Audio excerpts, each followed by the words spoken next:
많은 종교 가운데 기독교라고 하는 종교 하나를 던져주신 것이 아닙니다. 우리는 그래서 기독교는 종교가 아니라 생명이다 라는 말씀을 합니다. 근데 그 말씀을 제가 예수를 믿은 지 얼마 안 됐었을 때 여의도 순병교회 조영기 목사님이 설교 가운데 하시는 말씀을 들은 기억이 있습니다. 무슨 말씀인지 몰랐어요. 그걸 풀어서 설명해 주시는 것도 아니었고, 여러분, 기독교는 종교가 아니라 생명입니다. 저는 이제 그래서 그 다음부터는 앵무새가 되었습니다. 저 말씀은 그대로 내가 써먹어야 되겠다. 그래서 사람들을 만날 때, 전도할 때 기독교는 종교가 아니고 생명입니다 라고 말을 해도 그게 무슨 의미인지를 잘 몰랐습니다. 우리는 신앙생활을 하면서 우리가 일상의 삶 속에서 사실 그 생명이 무엇인지 알지도 못하는 사람이 어떻게 그걸 누릴 수가 있겠습니까? 하나님께서는 결국은 이 생명을 누리라고 우리에게 그리스도 예수 그리스도를 이 땅에 보내주셨는데, 근데 그것을 우리가 일단은 학교에서도 공부할 때 선생님한테 공부를 가르침을 받아야지 내가 수학에서는 이런 내용, 과학에서는 이런 내용, 국어에서는 이런 내용, 그런 걸 알 수가 있지. 배우지도 않은 사람이 어떻게 알겠습니까? 교회에서도 먼저는 그 기능세 지식, 먼저는 내 머릿속에 들어와야 합니다. 근데 그 역할을 목사가 해줘야 된다는 거죠. 일단은 그 말씀이 들어갈 수 있도록 그렇게 해야 되는데, 근데 그렇게 들어간다 하더라도 우리는 굉장히 자기 중심적이라고 하는 것을 우리는 너무나 잘 압니다. 우리는 다른 사람 볼 것 없이 우리가 나 스스로를 보더라도 얼마나 자기 중심적입니까? 제가 이제 그 뇌과학책의 이제 책을 보면서 어떤 것을 봤냐면, 우리의 이 뇌가 우리를 드러낸다라는 거죠. 어떻게 뇌가 우리를 드러낼 수가 있을까? 우리는 창조되어지기를 하늘의 형상으로 그렇게 빚어되어졌습니다. 하나님의 형상으로 빚어졌는데, 근데 그 하나님의 형상으로 빚어진 그 상태는 하나님께서 보시기에 아주 좋으신 상태였습니다. 그러니까 아름다운 상태, 아주 조화로운 상태. 그리고 하나님이 우리를 빚어주신 창조의 목적에 맞는 상태였다는 거죠. 그럼 우리는 그것을 우리의 지정의로 생각을 해왔죠. 생각과 감정과 의지가 죄를 짓기 전에 인간들은 하나님의 뜻하신 바에 합하게 살아갈 수가 있는 지정의였다. 하나님과 늘 바른 관계를 가질 수가 있는 그런 상태였다. 하나님께서 망가진 상태로 어디 좀 부족하게 만들어주신 것이 아니라 우리를 완벽한 상태로, 토부 상태, 그렇게 선한 상태에 하나님과 언제든 아름다운 교제, 친밀한 교제를 나눌 수 있는 그런 상태가 되도록 그렇게 빚어주셨습니다. 자, 그렇다면 그때 뇌 상태는 어땠었을까? 이 뇌가 어떤 상태였을까? 우리는 이 과학이라고 하는 것을 보면은 특별히 뇌가 하나님께서 만들어 놓으신, 빚어주신, 창조해 주신 특별히 이 사람들의 특별히 뇌를 보면서 하나님이 얼마나 존귀하신 하나님이신지를 뇌를 통해 알 수가 있다는 것입니다. 이 뇌가 하나님께서 창조하신 이 토부의 질서, 하나님과 늘 언제든지 막힘없는 교제, 친밀한 교제, 다른 교제를 나눌 수 있는 그런 상태가 되도록 뇌가 그렇게 구조화되었습니다. 그런데 창세기 3장에 죄가 들어왔습니다. 죄가 들어오고 나서 뇌는 어떻게 됐을까요? 타락한 인간. 하나님께서 명하신 선악을 알게 하는 나무의 열매를 따먹지 말라라고 명하셨는데 그 열매를 따먹습니다. 따먹고 나서 이 뇌가 우리의 이 하나님께서 빚어주신 그 아름다운 그러한 질서를 가지고 있던 조화로운 상태였던 그 뇌, 완벽한 상태의 그 뇌가 어떻게 되냐면 선악을 알게 하는 나무의 열매를, 하나님께서 금하신 열매를 따먹은 다음에 뇌 구조가 즉각적으로 물리적인 변화가 나타났다는 것입니다. 물리적인 변동이 발생했다는 거죠. 그러니까 창세기 3장에 보면은 결국 사람이 이 두려움이라든지 이 불안함이라든지 회피하는 증세, 이게 숨는 이런 현상이 나타난 것, 이것을 우리가 뇌과학적으로 볼 때 인간의 뇌가 타락하고 나서 생존을 위해서 생존 본능이 발동을 한 것입니다. 그래서 지금 자기가 주변을 경계하고 있다는 거죠. 뇌가 그렇게 지금 움직이고 있다는 것입니다. 자기 중심적인 라의 상태, 그러니까 하나님께서 아름답게 빚어주신 이 토부 상태가 깨져버리니까 자기 중심적인 이기적인 죄된 본성이 이제 또아리를 트게 된 것입니다. 하나님이 계셔야 될, 머물러셔야 될 그 자리에 인간이 거기에 머물게 되었습니다. 그런데 뇌가 그때 뇌는 어떻게 되었냐면은 뇌의 이 상태가 그 즉각적으로 물리적인 변동이 발생이 되어가지고 뇌가 생존을 위해서 이제 부정적인 편향화되었다. 그러니까 이것을 DMN이라고 하는데 그게 디폴트 모드 네트워크라고 합니다. 그게 뭐냐면 쉽게 말하면 사람이 멍 때리고 있을 때 사람이 뭔가를 말을 하지 않고도 말을 하지 않고 입을 닫은 상태도 그 사람 머리는 계속 뭔가가 돌아갑니다. 무슨 생각을 하죠. 사람이 입을 닫고 가만히 있을 때 이것은 자동적으로 라의 상태가 된다는 거죠. 자동적으로. 그래서 그 시간에 그 사람 분명히 입을 닫고 있고 가만히 있는 상태에 있습니다. 가만히 그렇게 머물고 있는 그 상태에 우울함이 올라오거나 어떤 염려거리가 올라오거나 뇌는 무지무지 막 바쁘게 움직인다라는 거죠. 바쁘게 움직이는데 그 바쁘게 움직이는 그 상태가 육신의 생각이다. 바울이 육신의 생각은 하나님과 원수다라고 하는 그 상태가 된다라는 것입니다. 그래서 이 타락한 사람이 가만히 있으면은 자연스럽게 자기중심적으로 흐르게 되는데 부정적으로 기울어져 있기 때문에 가만히 멍하고 있을 때 아무것도 안 하는 것이 아니라 이 사람은 보통 어떤 것을 생각하냐면 누가 나를 칭찬하는 생각보다는 누가 한마디 딱 하고 비난한 거, 나를 상처 준 거, 그거 떠올린다라는 거죠. 그 많은 그 사람이 나에게 했던 99가지 잘했던 그런 일들을 떠올리기보다는 한 가지 잘못했던 거, 한 가지 잘못한 어떤 말이라든지 태도라든지 그걸 딱 떠올리면서 그걸 막 기억을 한다라는 것이죠. 그거를 아주 민감하게 반응한다라는 거죠. 그러니까 좋은 일보다는 나쁜 일에 더 민감하고 내가 손해본 거 이런 것들을 더 강하게 반응을 보이는 것이 보통 이 DMN 상태, 디폴트 모드 네트워크 상태에서 사람들이 보통 보이는 모습이다. 그래서 이 모습이 이것이 왜 그렇게 됐을까?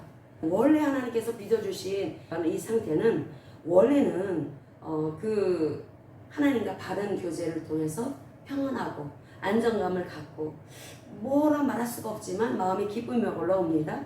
그리고 또 사람들을 이해를 하고 사람들을 품어주고 또 스스로를 성찰을 하고 하나님께서 이 뇌 속에 이 구조를 우리에게 주신 것은 정상적으로 기능을 한다면 참 좋은 겁니다. 자기를 성찰할 수가 있고 또 더 발전할 수가 있고 또 하나님 더 사랑할 수가 있고 이렇게 더 진도가 나갈 수 있게 해주시는 하나님의 은혜로 그렇게 쓰여질 수가 있는 것인데 그런데 이 문제가 인간이 타락했다라는 것입니다. 인간의 본성이 타락해서 자기중심적이고 이기적인 그런 본성을 가지고 있다 보니까 사람들은 항상 사람들 앞에 자기를 드러내보기를 원하고 자기의 그 욕망은 항상 꿈틀댑니다.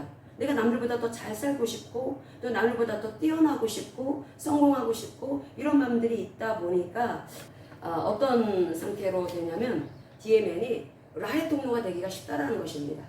그러니까 라라고 하는 것이 자기중심적인 죄된 본성을 가지고 있는 자가 무덤을 파놓는 것, 그 악이라고 있습니다. 이 악이라고 하는 것은 단순히 어떤 나쁜 행동이 아니고 내가 하나님 없이 선악을 결정하려고 하는 것을 악이다라고 말할 수가 있다라는 것입니다. 그러니까 내가 기준이 되어서 어떤 것이 옳은지 어떤 것이 그른지 이것을 내가 판단하려고 한다라는 거죠. 그게 바로 악의 상태다, 라의 상태다라고 말씀을 합니다. 그런 사람들이 이렇게 자동 시스템화된 부정적인 편향으로 이렇게 기울어지다 보니까 이 사람들은 점점 이 뇌는 우리의 뇌가 어떤 상태냐면은 가만히 있으면은 점점 망하는 쪽으로 기울어지게 되어 있다라는 것입니다. 그래서 하나님께서는 이 인류를 살리셔야 했습니다.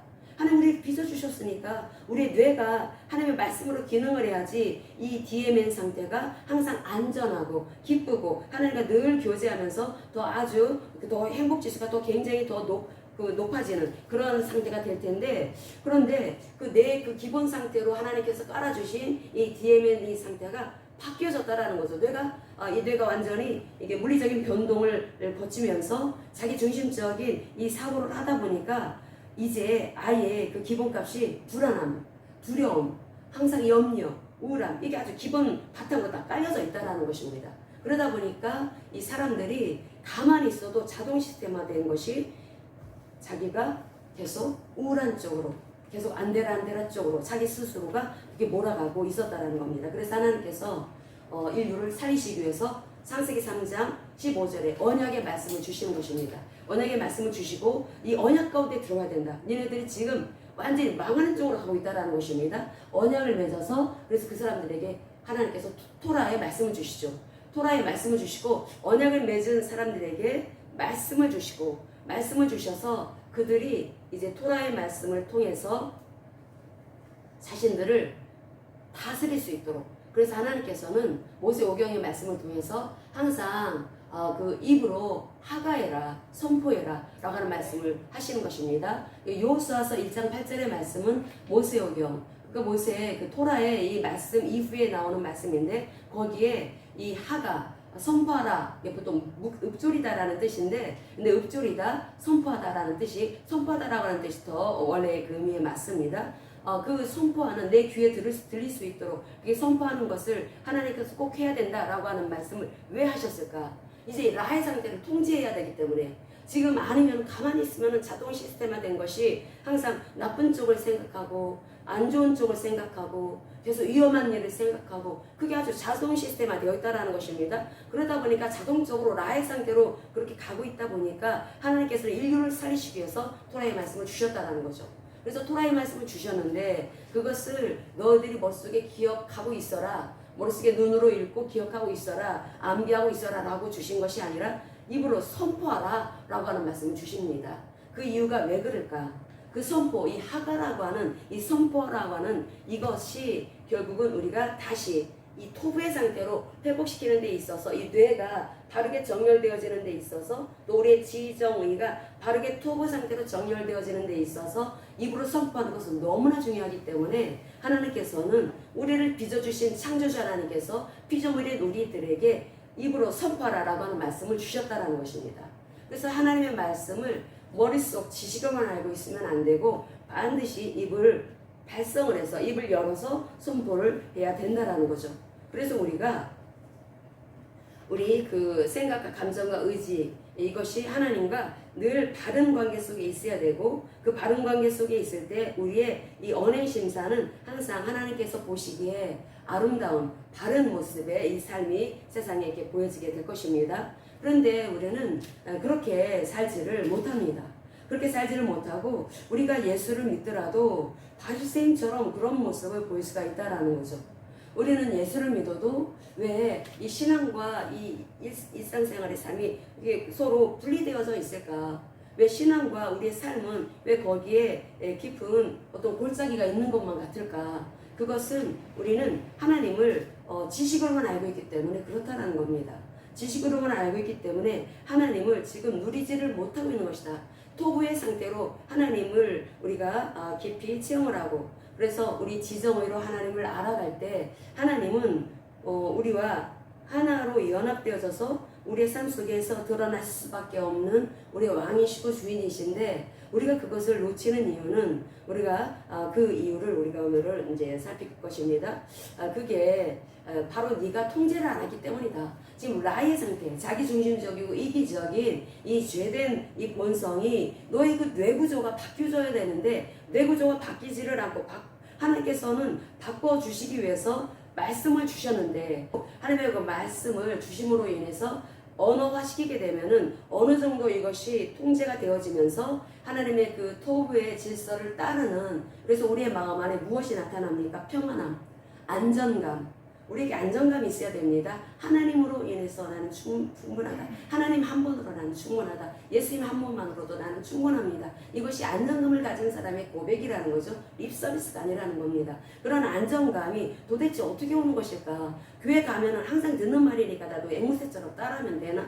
그게 아니라는 것입니다. 하나님께서 우리에게 주신 말씀은 살으라고 주신 말씀입니다. 그 살으라고 주신 그 말씀을 우리가 그대로 하나님의 그 말씀을 언어화시켜서, 그래서 내가 그 말씀을 따라서 우리의 하나님의 그 말씀, 우리에게 요구하시는 그러한 인간의 삶이 있습니다. 그래서 그 길이라고 하죠. 우리에게 주시는 그 삶이 바로 우리의 삶의 방식이 되고 우리의 인생의 삶의 길이 되어서 그렇게 쭉 길이 나게 되면은, 길이 난다라고 하는 것 사실은 뇌가 이제 구조화된 것이, 그동안에 잘못 길들여진 것이 이제 제대로 길들여지게 된다는 것입니다.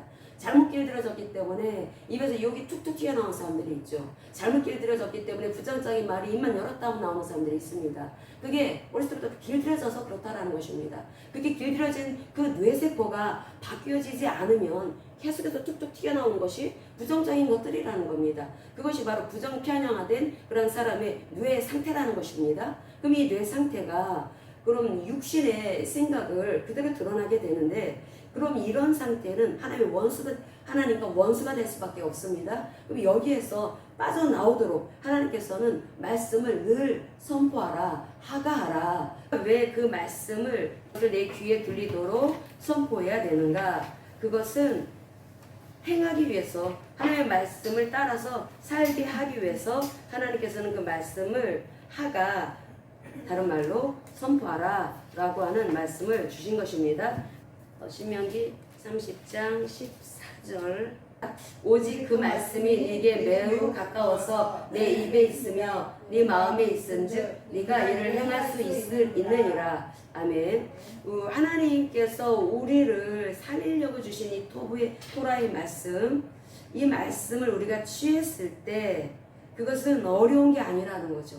어려운 게 아니라 네가 마음만 있으면 할 수가 있다. 이것은 너한테 그 말씀이 너무나 가까워서 네 입에서 선포하라는 것입니다. 선포할 때, 그런데 그렇게 할 때 네가 행할 수 있다. 이것이 행하다라고 하는 것이 굉장히 중요하다라는 거죠. 순종하라는 것입니다. 하나님의 말씀을 순종을 할 때 그때 우리의 뇌세포는 정렬화 된다라는 것입니다.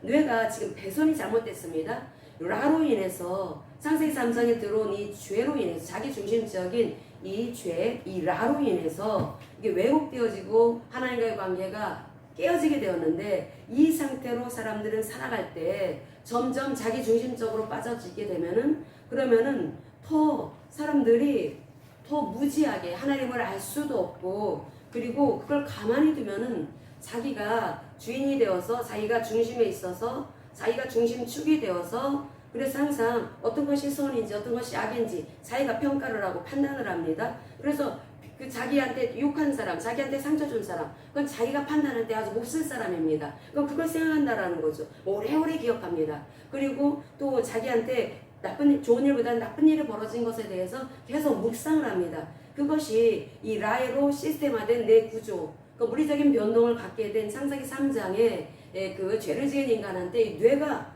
바뀌어졌다라는 거죠. 그래서 그렇게 된 이 사람들을 하나님께서 살려주시기 위해서 이 라의 이 상태에 이 부정적인 이 부정편향화된 이 상태를 바꿔주셔야 되기 때문에 하나님께서는 항상 네 입이 말씀이 선포되어지도록 해라. 그리고 그것을 네 삶에서 행동으로 나타내라. 그렇게 했을 때 이 뇌가 이제 이 잘못 길들여진 것이 제대로 된 길이 난다라는 것입니다. 우리가 길이 나는 데 있어서 이것이 보통 습관화되는데 한 2달 정도 돼야지 습관이 든다라는 것입니다. 우리가 하나님의 말씀을 읽어 나갑니다. 근데 이것을 습관화시키기 위해서는 적어도 2달은 해야 된다라는 거죠.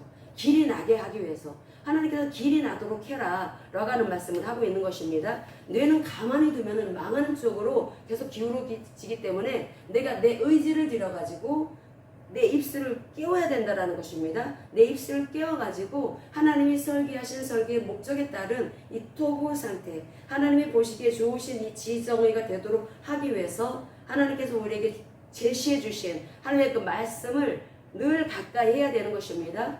이스라엘 백성들은 그래서 이 토라의 말씀, 모세오경을 항상 가까이 해야 했습니다. 그래서 그들은 어렸을 때부터 말씀을 늘 암송을 했습니다. 부모들이 그렇게 시켰습니다. 그렇게 훈련이 되어진 사람들이 유대인들이었었는데, 그 중에 바리새인들은 어렸을 때부터 완전히 하나님의 말씀으로 훈련되어진 사람들이었다라는 거죠.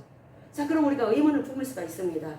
아니, 이렇게 바리새인들처럼 어렸을 때부터 하나님의 말씀으로 자신을 계속 단련해 왔던 이 사람들, 그들은 입을 열어서 하나님의 말씀을 선포했던 사람들입니다. 그 사람들은 하나님의 말씀을 귀로 듣죠. 귀로 들으니까 그 마음속에 이 뇌세포도 달라지고 마음도 달라지고, 그래서 하나님께서 보시기에 좋은 도우의 상태가 되어야 되는데, 그런데 예수님을 십자가에 못 박아 죽인 장본인들, 그 사람들이 누굽니까? 바리새인들이었습니다.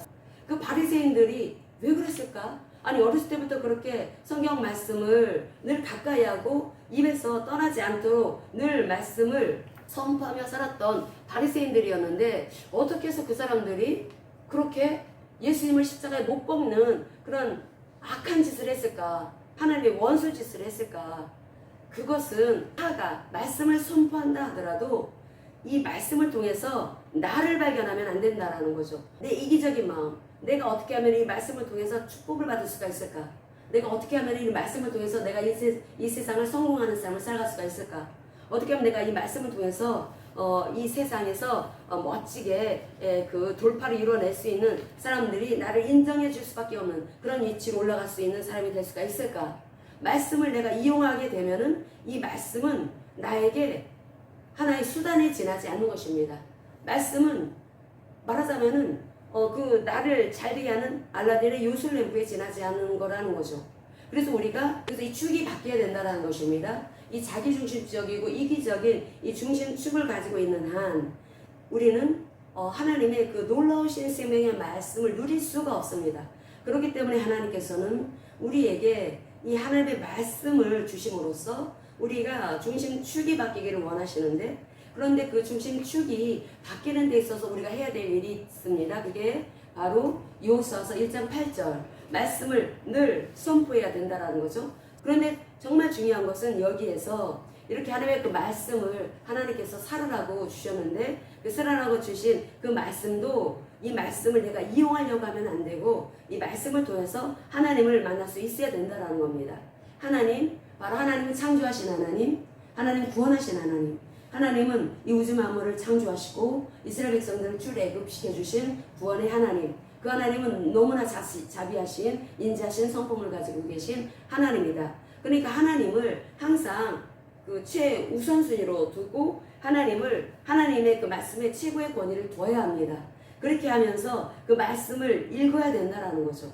하나님의 그 말씀을 주야로 선포를 했던 이 바리새인들은 어떻게 해서 그렇게 망할 수밖에 없었을까? 예수님께로부터 책망을 듣고 그 하나님의 그 이 땅에 우리를 살리러 오신 그 하나님을 십자가에 못 박는 데 있어서 그 주도적인 역할을 했을까? 그것은 이 사람들이 이 바리새인들이 이 성경 말씀을 통해서 하나님을 봐야 되는데 그리스도를 봐야 되는데 창세기 3장 15절 타락한 인류에게 주신 하나님의 언약이 바로 창세기 3장 15절입니다. 이 말씀을 통해서 그리스도 바로 메시아를 봐야 되는데 그리고 나서 계속 오실 메시아에 대한 그 말씀을 하고 있죠. 이 말씀은 곧 생명의 말씀인 것입니다. 그 메시아는 이 땅에 생명을 주러 오실 메시아이신 것입니다. 그래서 아담은 하와의 이름, 생명이라고 하는 뜻을 가지고 있는 이름을 지어준 것도 이제 우리는 죽음의 상태에 이르렀다. 창세기 3장에 죄를 지은 이후에 인간은 죄로 인해서 죽게 되었다. 그래서 우리가 살기 위해서는 언약을 붙잡아야 되고 창세기 3장 15절 그리고 이 생명 이 하와라고 하는 이름도 생명이라고 하는 의미를 가지고 있습니다. 그래서 이 생명을 우리가 붙잡아야 되는데 이제 여자시로 오실 그분이 그리스도가 오실 것이다. 그럼 도라의 말씀을 통해서 오직 그리스도, 오직 메시아, 오직 하나님, 오직 생명 이것을 초점을 두면서 말씀을 읽어야 되는데 그는 그 말씀을 읽으면서 내가 얼마나 말씀을 잘 지키는지 그 11조 하나하나도 아주 세세하게 콩알 하나하나도 다 헤아리면서 그 11조를 아주 엄격하게 지켰던 사람들이 그 바리새인들이었습니다. 금식은 또 얼마나 잘합니까? 철저하게 금식하고 또 기도도 또 열심히 사람들 앞에서 열심히 소리내서 기도하는 거를 참 잘했습니다. 기도하거나 11조를 내거나 성경 암송하는 거 이런 것들은 바리새인들이 굉장히 잘했습니다. 굉장히 잘했고 또 그리고 그들은 입으로 선포를 했기 때문에 자기 뇌가 들었습니다. 아니 뇌가 들었으면 뇌가 정렬이 뇌세포가 달라져야 되는 게 아닌가? 그게 아니라는 것입니다. 하나님께서 우리의 뇌를 어떻게 빚어주셨냐면은 우리가 가만히 있을 때 그 사람이 지금 어떤 상태인지 알 수가 있다라고 했습니다. 이 가만히 있을 때 사람들은 보통 자기 중심적인 생각을 한다고 했죠. 주로 부정적인 생각을 하고 자기한테 상처 준 사람을 생각하거나 자기 또 다가오지 않은 그 미래에 그 불안하거나 염려스러운 것들 미리 앞당겨서 염려하고 불안해하거나 그렇게 사람들은 스스로가 그렇게 우울하게 만듭니다. 그렇게 우울하게 만드는데 이것을 통제하라. DMN 상태를 통제하라. 통제를 해야 되는데, 근데 DMN과 TPN이라고 하는 것이 있는데, 이 TPN은 그 뭔가 열심히 골똘하고 뭔가 집중을 할 때, 그때 이것이 활발하게 움직인다라는 겁니다. 굉장히 뭐 열심히 일을 할 때, 그 공부를 하거나 막 그 열심히 작업을 할 때, 그때는 그 DMN이 잠잠합니다. 얘가 그대로 이게 가라앉아 있습니다. 왜 열심히 일을 하고 있고, 그러니까 열심히 몰똘몰똘하게 일할 때 이 TPN 상태가 그렇게 그 집중해서 올라가게 되는데, 근데 그때 바리새인들이 하나님의 말씀을 선포하고 그렇게 그 열심히 암송하고 그렇게 했을 때, 그들이 아무리 외형적인 모습으로는 하나님의 그 말씀을 잘 지키는 것 같다 할지라도, 철저하게 금식하고 기도하고 11조를 잘하고 그렇게 한 것 같다 할지라도, 그들이 예수님을 알아보지 못했던 것은, 그들이 그 열심히 그 하나님의 말씀을 읽을 때 이들이 붙잡아야 되는 것은 그리스도였다라는 것. 그리스도를 붙잡아야 되는데, 얘들은 내가 얼만큼 성경을 읽었나, 내가 하나님의 말씀을 얼마만큼 봤나, 내가 이만큼 읽으면 사람들이 나를 인정을 해주겠지, 사람들은 그렇게 생각했다라는 것입니다. 바리새인들은 자기가 사람들한테 높임받는 것, 그걸 생각하면서 성경을 선포했다라는 거죠. 그러다 보니까 그리스도가 보일 수가 없는 것입니다. 그런 바리새인들이 성경을 볼 때 아무리 목이 쉬도록 그렇게 선포한다 하더라도, 그 사람들은 그 성경 속에 있는 면면에 이르는 그리스도, 바로 메시아가 보일 수가 없는 것이었습니다.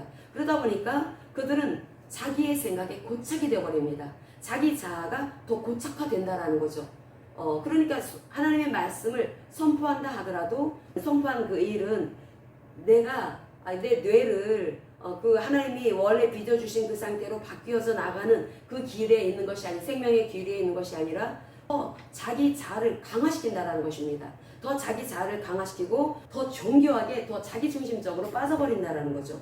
존재 중심이 자기가 있으니까, 바리새인들이 하나님의 말씀을 이렇게 열심히 선포해도 그 중심에 자기 자신이 있기 때문에 그 집중력 있게 선포한 그 말이, 그 하나님의 말씀이 오히려 바리새인의 자아를 강화하는 방향으로 쓰여졌다라는 겁니다. 그러다 보니까 이 사람들이 그리스도를 발견할 수가 없었다라는 거죠.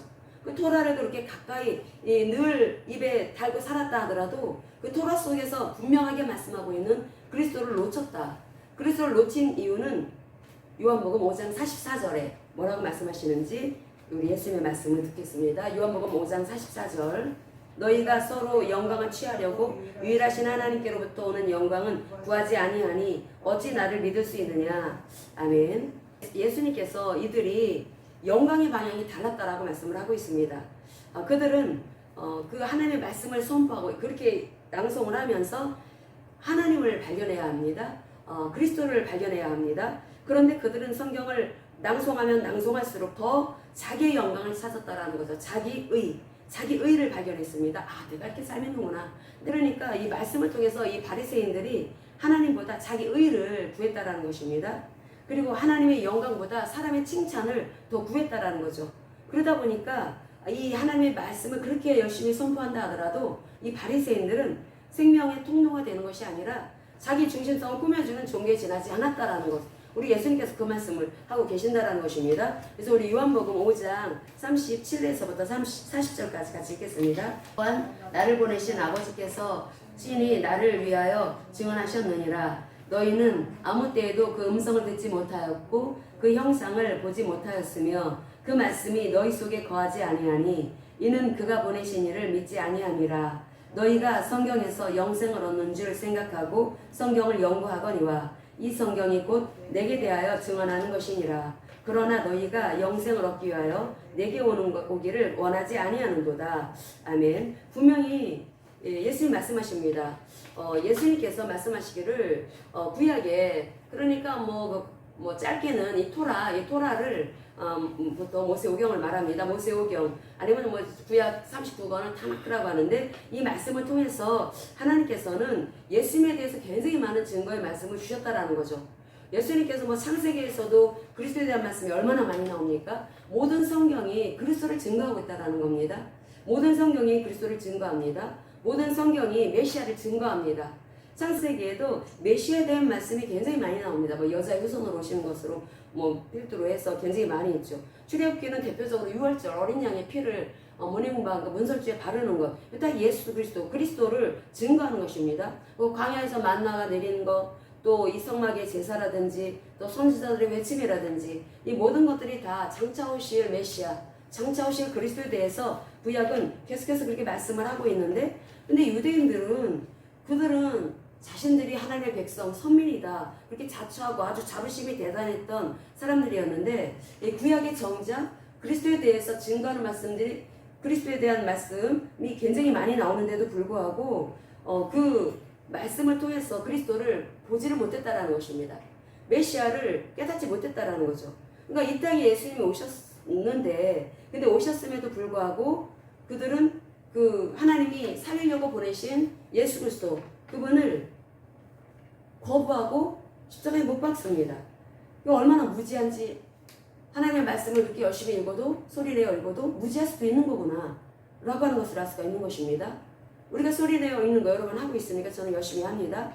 근데 이 소리를 내서 읽는 것이고, 이것이 너무나 중요하다는 것입니다. 우리가 어떤가 몰입해서 집중해서 선포할 때 이게 바로 TPN 상태가 된다고 했습니다. 그때 이 DMN 상태, 디폴트 모드 네트워크 이 상태는 그때 잠잠해집니다. 이 부전적인 편향 상태가 잠잠해진다라는 거죠. 근데 하나님의 말씀을 선포를 할 때 바리새인을 비롯한 이스라엘 백성들이 하나님의 말씀을 선포할 때 그리스도를 만나야 되는데 만나지 못한 것은 중심축이 자기 중심에 있었기 때문에 그렇게 만나지를 못한 것입니다. 근데 그런 것을 예수님께서 말씀하시기를 38절에서 그것은 너네들이 말씀을 붙잡지 않고 있기 때문이다 라고 하는 말씀을 합니다. 그 말씀을 붙잡지 않는다, 말씀이 네 속에 거하지 않는다 라고 말씀을 하고 있죠. 근데 그것이 원래 그 헬라어 그 원어는 말씀을 붙잡지 않고 있다라는 뜻입니다.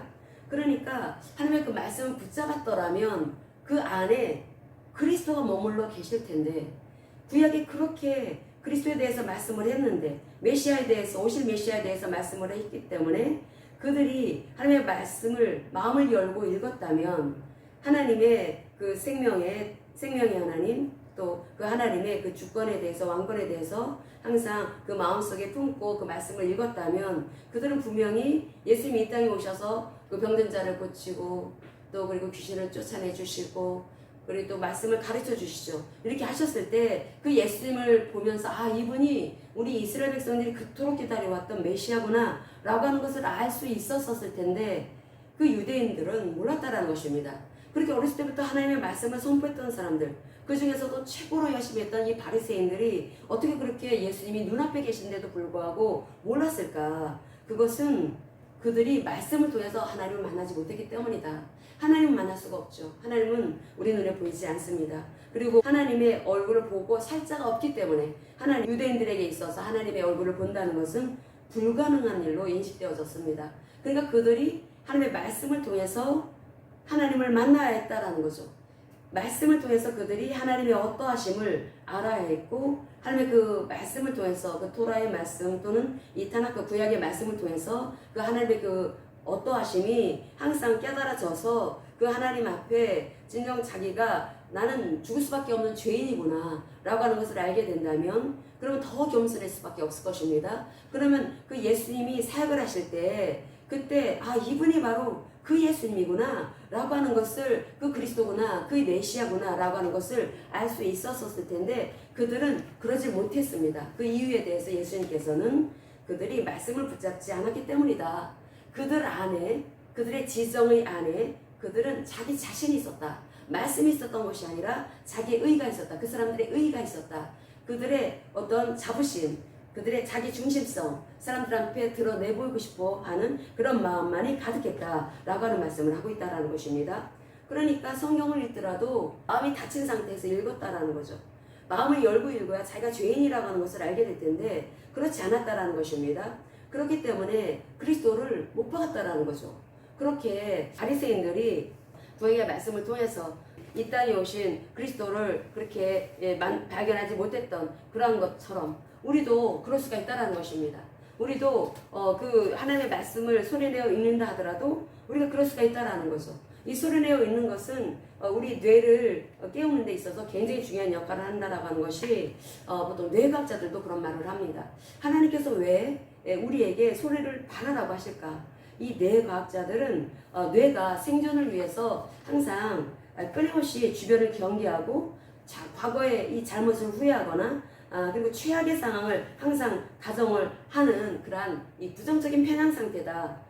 현대 뇌과학이 밝히고 있는 것입니다. 그래서 부정적인 편향 상태, 가만히 있어도 부정적인 생각을 하게 그렇게 되어 있다라는 거죠. 우리 뇌가 그렇게 구조가 되어 있다라는 것입니다. 그것을 우리가 성경으로 충분히 말할 수가 있습니다. 하나님을 잃어버린 사람들의 그 뇌가 그렇게 부정적으로 그렇게 편향화되어 있다. 한쪽으로 기울어져 있다. 근데 이것을 뇌과학자들도 통제를 해야 된다라는 말을 합니다.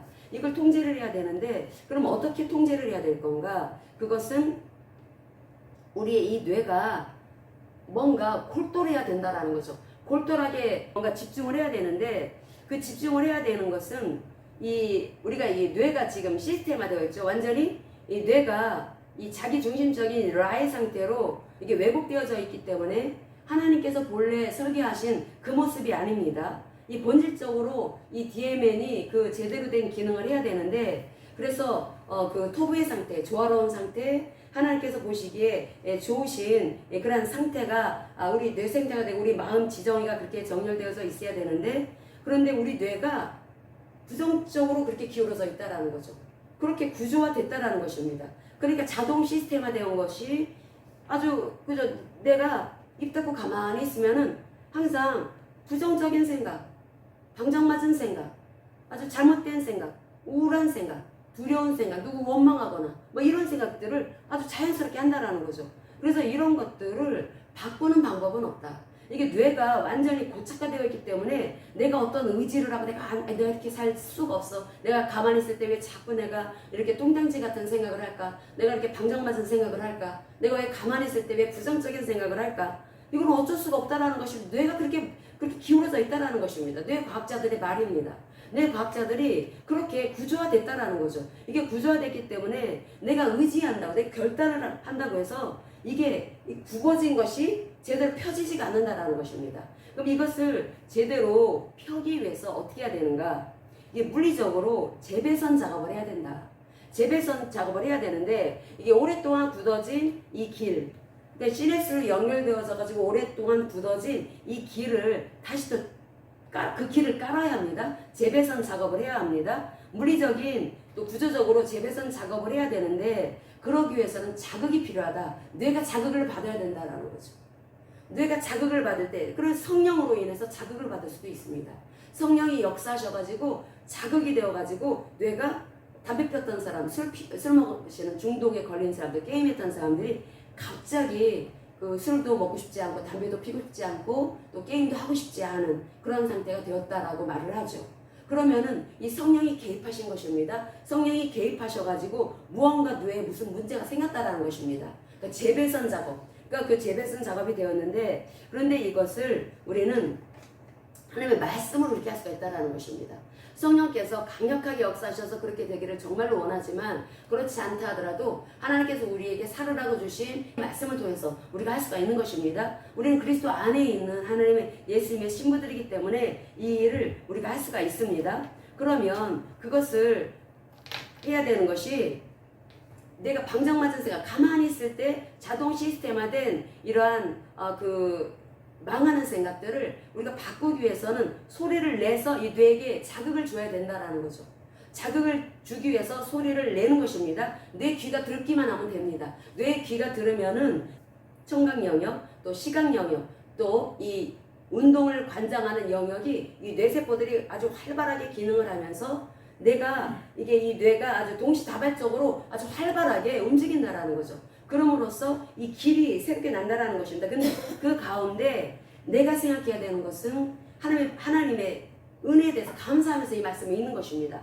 말씀 읽고 내가 이거 몇 회독 해야지. 몇 회독 하면은 뭐 하루에 3시간 이상 하면은 좋다지? 아니 1시간이라도 해보자. 하루에 1시간씩 내가 그러면 이것을 몇 회독 할 수가 있을까? 계산을 하면은 내가 성경 내가 그래도 1년에 내가 10번 이상을 하면 소리를 읽어봐야 되겠다. 그럼 그것이 먼저 마음에 박히게 되면은 바리새인 쪽으로 갈 수가 있습니다. 그런데 우리가 말씀을 읽는다 하더라도 이 말씀을 통해서 하나님의 영광, 하나님을 생각하고 그리스도를 발견해야 된다라는 거죠.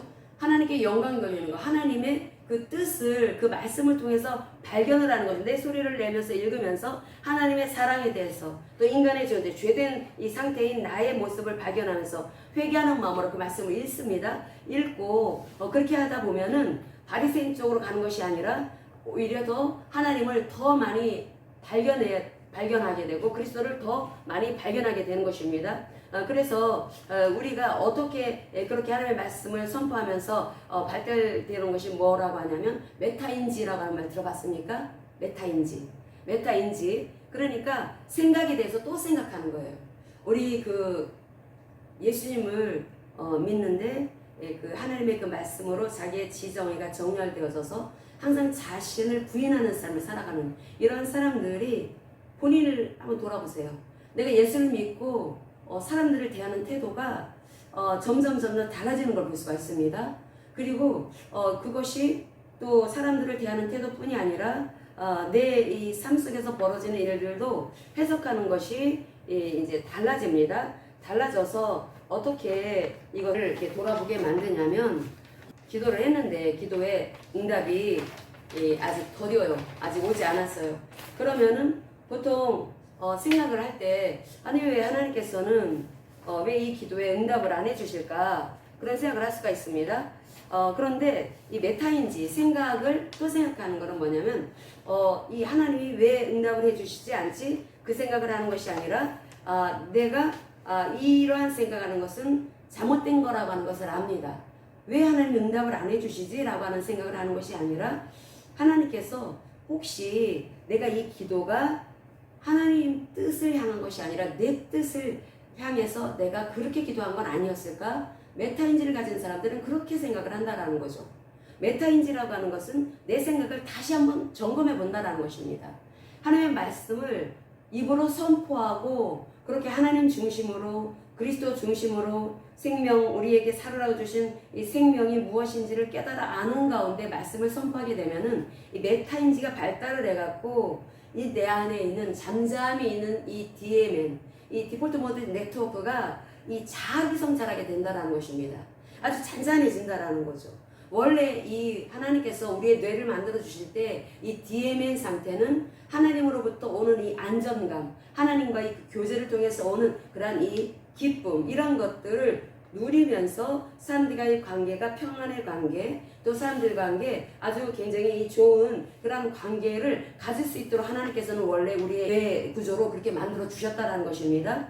그런데 이것이 죄로 인해서 망가져가지고 항상 자기가 중심의 축에 있어서 나한테 조금이라도 손해볼 것 같으면은 이게 뇌가 가만히 있지를 못한다라는 거죠. 그렇게 자기를 계속 시달리게 하고 계속 고통스럽게 하는 이 상태에서 빠져나와야 되는데 이 빠져나오기 위해서는 말씀을 선포하는 게 굉장히 중요한 역할을 한다고 했습니다. 우리는 완전히 이 라식으로 길이 난 그런 이 디폴트 모드 네트워크 상태가 되었기 때문에 이것을 계속 이 길이 이 원래 이 토부의 질서를 갖도록 하기 위해서는 이 뇌는 그렇게 굽어져 있기 때문에 그런 식으로 고착화되어 있기 때문에 이걸 바꾸는 것이 뇌에게 자극을 줘야 된다. 자극을 주는 것이 바로 말씀을 선포하는 것이라고 했습니다. 우리가 성경적으로 볼 때 말씀을 선포하는 것인데 그래서 내 의지를 들여서 하나님의 말씀을 선포를 합니다. 선포를 할 때 이것이 강제적으로 이 라의 상태에서 토부의 상태로 전환이 된다는 거죠. 전환이 되는데 그랬을 때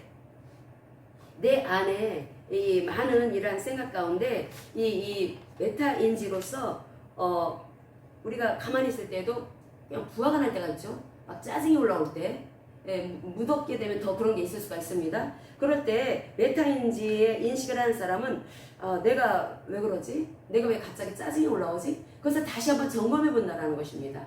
근데 이것이 하나님의 말씀을 선포할 때 그런 메타인지적인 그러한 사고가 더 깊어진다는 것입니다. 왜냐하면 이 DMN 상태가 차분해서 이제 토부의 상태로 바뀌어지고 있기 때문에 그래서 하나님으로 인한 안정감을 갖고 있기 때문에 자기를 성찰할 수가 있는 것이고 자기를 객관적으로 볼 수가 있다는 것입니다. 그래서 나를 객관적으로 살펴보면서 내가 그 마음속에서 어떤 나에게 화가 난다면 그 말을 생각해서 화를 냅니다. 화가 올라온다면 그것이 뭐 1차원적으로 그런 인지 상태라고 한다면 메타인지를 가진 사람은 내가 지금 그 사람이 한 말로 내가 무시당했다고 생각하면서 화를 내고 있는 건가?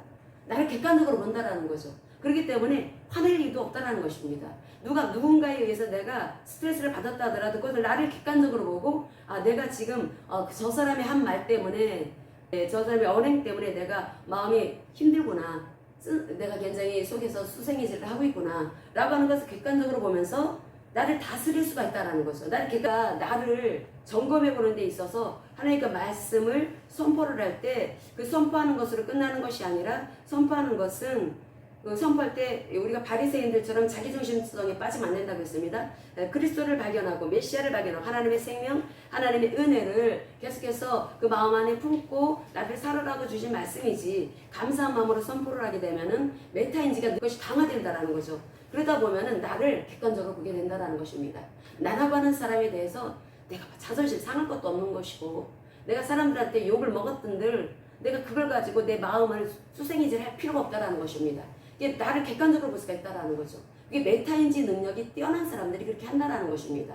그래서 우리 하나님께서는 왜 그렇게 그 말씀을 선포하라고 하실까? 우리를 살리려고 그러시는 것입니다. 우리의 뇌는 그렇게 그 자동 시스템화된 라하 쪽으로 기울어진 그런 성향을 가지고 있기 때문에 그래서 우리를 살리시기 위해서 하나님께서는 계속 하나님의 말씀이 네 입에서 떠나지 않도록 해야 된다.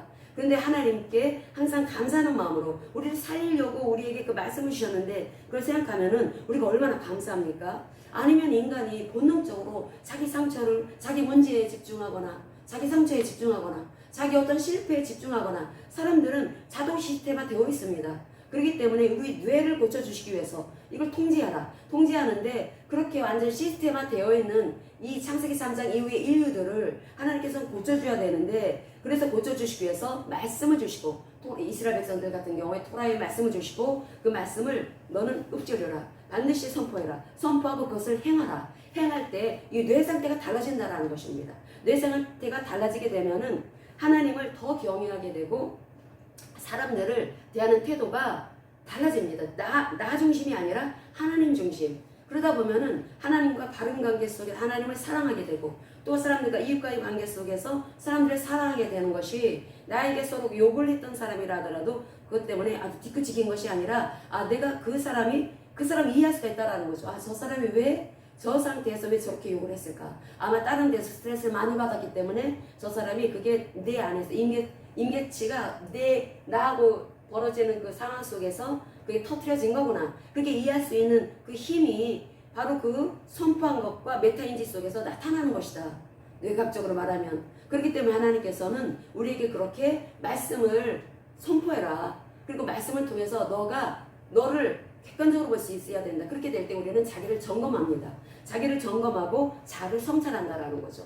자를 성찰하는 것은 하나님이 나의 왕이실 때 가능한 거지 자아 성찰이 만약에 내가 중심에 있어가지고 나를 돌아보고 자를 성찰하게 된다 하면은 자기를 더 강화하게 됩니다.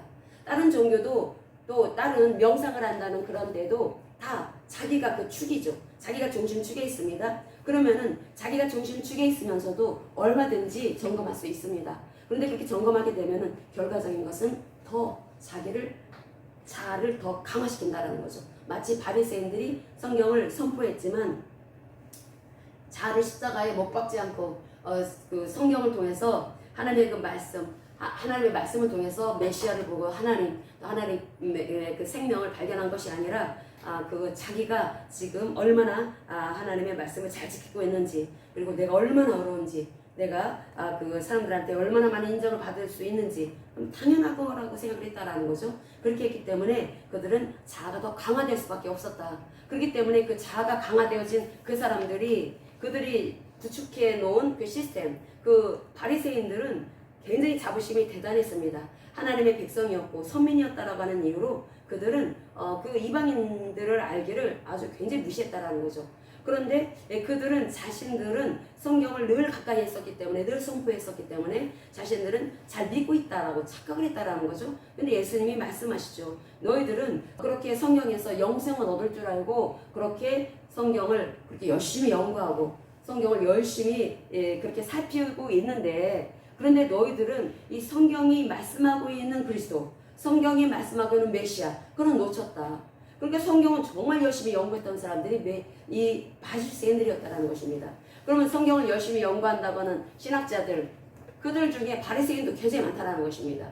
또 성경을 열심히 공부한다 하더라도, 열심히 연구한다 하더라도 내 마음속에 내 자기가 중심에 있으면은 그 사람도 바리새인화 될 수 있다라는 거죠. 그게 우리가 정말 조심해야 되는 것입니다. 성경이 그리스도에 대해서 증거를 합니다. 성경이 그리스도에 대해서 증거를 하고 있고, 그래서 그 말씀을 볼 때 우리는 나를 돌아볼 수밖에 없고, 창세기 3장 15절 여자시로 오신 그 그리스도는 나를 살리러 오신 생명의 주가 되어 주십니다. 그렇다면은 내가 지금 어떤 상태인지를 알아야 합니다. 그게 바로 그 죽음의 상태, 죄로 인해서 죽을 수밖에 없는 상태다. 그럼 내가 죄로 인해서 죽을 수밖에 없는 상태라면 내 그리스도를 붙잡아야 되고 생명 대신 주님을 붙잡아야 되는데, 그런데 바리새인들, 유대인들은 성경을 그렇게 가까이 하고 성경을 그렇게 귀하게 여기고 날마다 성경을 읊조리고 선포했어도 그들은 정작 이 땅에 오신 그리스도를 몰라뵀다라는 것입니다.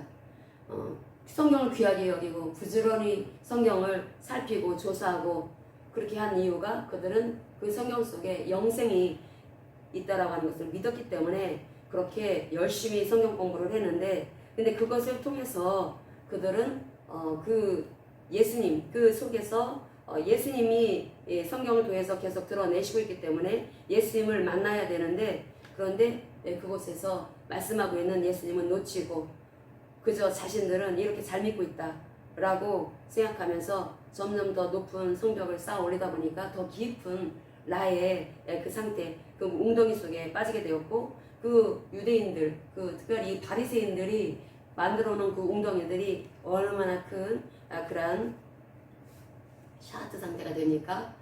그 굉장히 큰 그런 그 심판을 받을 수밖에 없는 상태. 그래서 그들이 힘을 합해서 예수님을 십자가에 못 박으라고 목소리를 높였던 것이고, 무지했던 그 이스라엘 백성들, 유대인들은 그래서 예수님을 십자가에 못 박아 죽인 것입니다. 우리는 하나님의 말씀을 갖고 있어도 우리가 나 자신, 또 사람을 의식하고 사람들의 칭찬을 구하고 사람들 앞에 내가 더 나아 보이기 위한 사람들과 비교 속에서 자기를 계속 높이려고 할 때, 그렇게 하게 되면은 결국 우리도 바리새인처럼 될 수가 있는 것입니다. 이게 뇌라고 하는 것이, 아무리 이 뇌 시스템이 하나님께서 굉장히 훌륭하게 이게 설계를 해주셨죠. 설계를 해주셨다 하더라도 내가 주인이 되어서 통제를 하게 되면은 결국은 이 뇌가 자를 비대하게 만드는 아주 굉장히 강한 독소를 뿜어내는 그러한 것으로 변질될 수가 있다. 그래서 우리의 이 상태, 이 뇌 상태가 하나님께서는 내 상태를 바꿔주시기 위해서 우리에게 말씀을 주시고 그것을 언어화시켜라 라고 하는 말씀을 하고 있다는 것입니다. 이 언어화시킬 때, 또 언어화시키는 것으로 인해서 계속 주님께 감사한 마음으로 나갈 때 그것이 우리의 일상생활, 우리의 그 모든 이 삶의 영역 속에서 하나님이 주인 되심이 어떻게 드러나는 것인지, 영혼이 잘 되고 범사가 잘 되고 강건하게 되는 그 역사가 우리는 확실하게 볼 수 있는 그런 증거를 갖게 될 것이고, 결국은 하나님께서 그렇게 됐을 때 우리에게 너희들이 잃어버린 하나님의 형상을 찾게 될 것이다. 결국 성령님이 이 땅에 오셔가지고 우리에게 우리 속에 있는 이 돌 같은 마음을 제거해 주시고 우리로 하나님의 그 뜻을 따라서 살 수 있게끔 해주셨습니다. 우리는 그렇게 할 수가 없는 사람이기 때문에 주님이 직접 들어오셔야 했다라는 거죠. 그래서 예수님이 그리스도로서 하신 일을 믿을 때 그 마음 안에 이 돌 같은 마음을 딱 제거해 주시고 완악한 마음이라는 것입니다. 자기 중심성으로 고착화되어 가지고 이 뇌가 구조가 그렇게 완전히 길이 나서 어떻게 고칠 수가 없는 그러한 상태에 불쌍한 인간들, 가만히 있어도 가만히 있는 게 아니라 자기의 무덤을 파고 있는 이런 불쌍한 인간들을 하나님께서는 고쳐주시기 위해서 이 땅에 예수님을 보내주신 것이고, 독생자 예수 그리스도를 보내셔야 할 정도로 우리의 인간이라고 하는 이 존재는 그렇게 완전히 망가진 상태에 있었다. 이 뇌도 그렇게 완전히 무질서한 상태에 고착화된 자기의 무덤을 파는 자기 중심적인 그러한 그 사고로 자동 시스템화된 이런 부정적인 생각을 하게끔 되어 있는 이 사람들을 하나님께서는 살리시기 위해서 이 땅에 주님이 오셨는데, 그럼 우리는 예수님이 나에게 오셔서 어떤 일 하시는지를 알아야 합니다. 그분이 하시는, 우리가 이 말씀 읽으면서 오늘 말씀 마무리 짓도록 하겠습니다. 우리 창세기 1장 26절과 고린도전서 2장 16절을 보겠습니다. 창세기 1장 26절, 하나님이 이르시되 우리의 형상을 따라 우리의 모양대로 우리가 사람을 만들고 그들로 바다의 물고기와 하늘의 새와 가축과 온 땅과 땅에 기는 모든 것을 다스리게 하자 하시고, 우리 인간은 대단한 사람들이었다라는 거죠. 고린도전서 2장 16절, 성령님이 내 안에 오셔서 하시는 일이 뭘까? 그걸 알아야 합니다. 성령님이 오셔서 네가 주인 되어서 살면 안 된다, 그 말씀을 하시는 것입니다. 그래서 하시는 일은 잃어버린 하나님의 형상을 회복시켜 주시려고 한다라는 거죠. 그리스도 안에서. 고린도전서 2장 16절 같이 읽겠습니다. 누가 주의 마음을 알아서 주를 가르치겠느냐? 그러나 우리가 그리스도의 마음을 가졌느니라. 아멘. 그리스도의 마음을 가졌다. 우리가 그리스도의 형상으로 우리가 새롭게 빚어졌는데 그게 단번에 되지 않죠. 우리 안에 성령님이 오셔가지고 우리가 정말 죽는 날까지 계속해서 그 영화롭게 바뀌어지는 그러한 이 여정 속에 우리가 살고 있는 것입니다. 하나님께서 그래서 계속 예수께 집중하라. 그리스도가 너를 살린다. 그러니까 위의 것을 생각해라. 위의 것을 생각하고 그렇게 입을 열어서 네가 계속해서 하나님의 말씀을 선포하고 그렇게 자신을 바꿔나갈 때 너는 그 스스로를 돌아볼 때 자기 중심적으로 보는 것이 아니라 이 메타인지가 발달을 해갖고 스스로를 객관적으로 본다고 했습니다. 객관적으로 봐서 내가 얼마나 잘 믿나, 바리새인처럼 그렇게 하는 것이 아니라 내가 뭐를 모르나, 내가 혹여 오늘 우리 하나님의 말씀 읽었다 하더라도 내가 뭘 모르지? 근데 바리새인들은 어떻게 생각했습니까? 성경 읽고 나서 야, 나만큼 이렇게 성경 아는 사람 나오라고 해봐, 이런 마음이었다라는 거죠. 자기중심적인 마음. 그런데 하나님의 말씀을 읽고 그리스도를 생각할 때 하나님께서는 메타인지가 발달되어지게 하셔서 내가 뭐를 모르나 나의 무지를 발견하게 하시고, 그리고 내가 어떤 것을 오해하고 그렇다고 있다면 내가 어디서부터 잘못된 것일까, 내가 어떤 사람을 오해하고 어떤 사람이 나를 믿게 생각한다고 나에게 부정적으로 생각한다고 한다면 그런 것 자체가 잘못된 생각이라는 것입니다. 누군가가 나를 뒷담화하고 있고 누군가 나를 미워한다고 하더라, 내가 눈치를 보니까 나를 미워하는 것 같더라, 거기에 대해서 묵상하는 것이 아니라 거기에 대해서 나를 객관적으로 본다라는 거죠.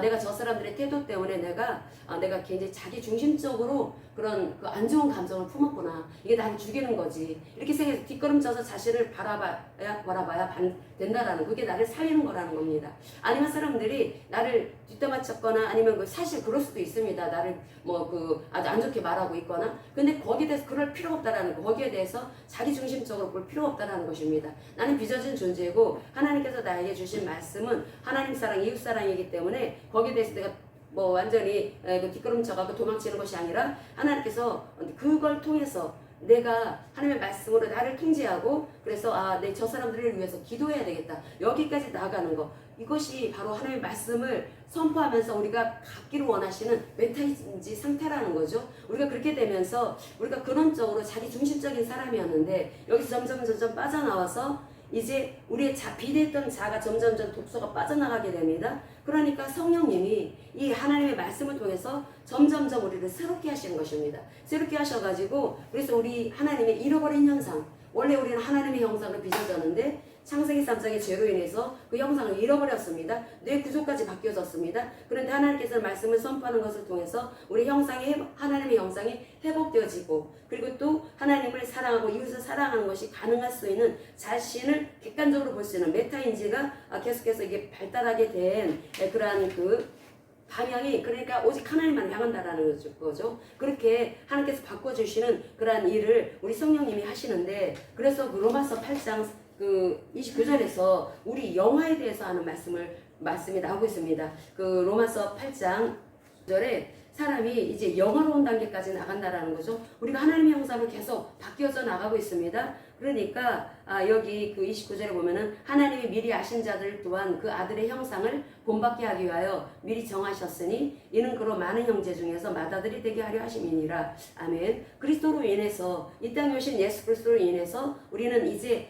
아들의 형상을 본받을 수가 있게 되었고, 그렇게 본받을 수 있도록 도와주시기 위해서 우리와 함께 하시는 분이 성령님이십니다. 그리스도의 영이신 성령님. 그러니까 성령님으로 인해서 우리는 점점 더 포부의 상태가 될 수가 있는 것이다. 그랬을 때 결국 이 사람에게 정말 중요한 능력이 메타인지 능력이라고 했습니다. 그래서 결국 이 라 상태에 있는 이 DMN 상태에서는 절대 그렇게 할 수가 없는 것인데, 나를 하나님의 말씀으로 통제할 때 이 하가를 통해서 하나님의 말씀을 선포하는 것을 통해서 이것이 메타인지 상태가 되는 것이고 이것이 결국 하나님께서 말씀하신 대로 네 영혼이 잘된 같이 네가 범사에 잘되고 강건케 되는 것을 원하노라라고 하는 그 말씀처럼 된다라고 하는 거 우리가 이 말씀을 통해서 우리가 배웁니다.